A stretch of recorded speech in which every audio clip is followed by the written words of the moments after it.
कभी रात में आसमान को देखकर सोचा है कि ये जो अनगिनत तारे हैं, ये सिर्फ रोशनी के बिंदु नहीं हैं?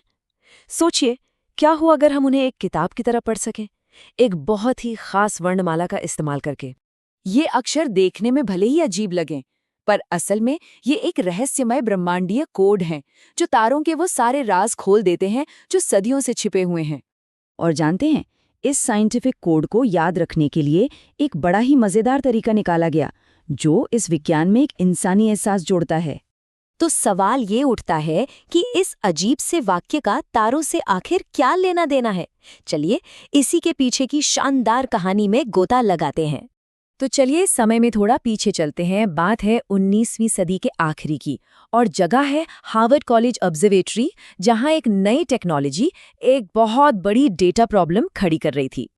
देखिए, पहले के ज़माने में एस्ट्रोनॉमर्स अपनी आंखों से दूरबीनों में झांका करते थे, लेकिन फिर आई फोटोग्राफी, और इसने तो जैसे सब कुछ बदल कर रख दिया। अब कांच की प्लेटों पर तारों की रोशनी की मानो बाढ़ आ गई थी, और किसी को तो इस विशाल डेटा के समंदर को समझना ही था।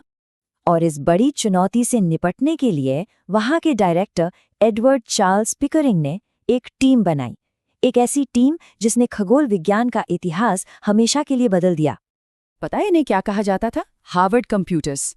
ये 80 से ज्यादा महिलाओं की एक टीम थी, जो उस जमाने में, जब ये फील्ड पूरी तरह पुरुषों के कब्जे में थी, तारों को क्लासिफाई करने का वो मुश्किल काम कर रही थी जिसे कोई और नहीं कर सकता था। और पता है उन्हें 1 घंटे के काम के लिए क्या मिलता था? सिर्फ 25 सेंट। हाँ, ये एक फैक्ट्री मजदूर से तो ज्यादा था, लेकिन एक क्लर्क से कम। सोचिए, इतने कम पैसों के बावजूद उनका डेडिकेशन, उनका जुनून कमाल का था।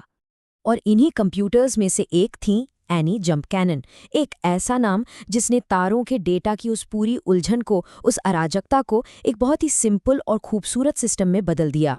इसे ऐसे समझिए, हर तारे की अपनी एक पहचान होती है, एक यूनिक फिंगरप्रिंट या बारकोड, और इसी को हम कहते हैं स्टेलर स्पेक्ट्रम।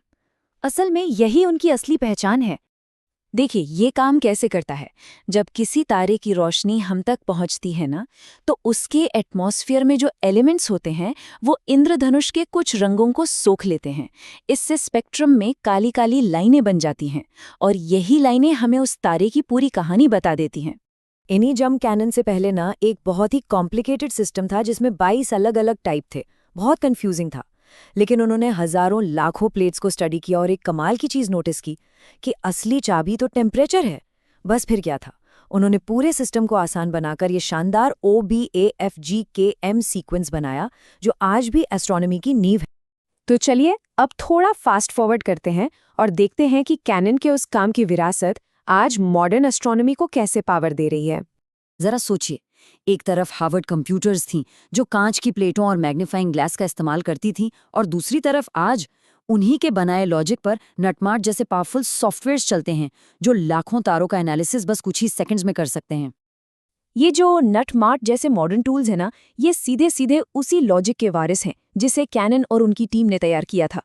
इन्हें खास तौर पे डिज़ाइन किया गया है ताकि ये स्लोन डिजिटल स्काई सर्वे जैसे बड़े बड़े डेटा सेट्स में से तारों को ठीक वैसे ही क्लासिफाई कर सकें जैसे कोई एक्सपर्ट इंसान अपनी आंखों से करता। आपको पता है, एनी जंप कैनन ने अपनी पूरी जिंदगी में 3.5 लाख से भी ज्यादा तारों को क्लासिफाई किया था। 3.5 लाख! ये उनके कमाल के स्किल और जबरदस्त डेडिकेशन का एक जीता जागता सबूत है।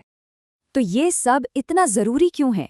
क्योंकि जब हम तारों को उनके टेम्परेचर के हिसाब से क्लासिफाई करते हैं, तो हम सिर्फ उन्हें नहीं बल्कि उनकी पूरी लाइफ साइकिल को समझ पाते हैं, उनके जन्म से लेकर उनकी मौत तक।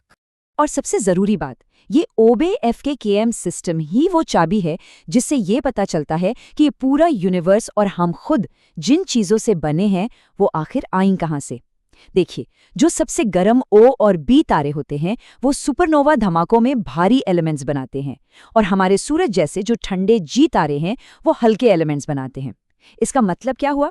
मतलब ये कि हम सब सच में तारों की धूल है। तो अगली बार जब आप रात में आसमान की तरफ देखें, तो ये याद रखिएगा कि आप सिर्फ दूर की रोशनियों को नहीं देख रहे हैं, आप असल में अपनी खुद की कॉस्मिक कहानी, अपने ओरिजिन की कहानी पढ़ रहे हैं। ये बात सोचने पर मजबूर करती है ना, कि हम आगे और क्या क्या पढ़ना सीखेंगे।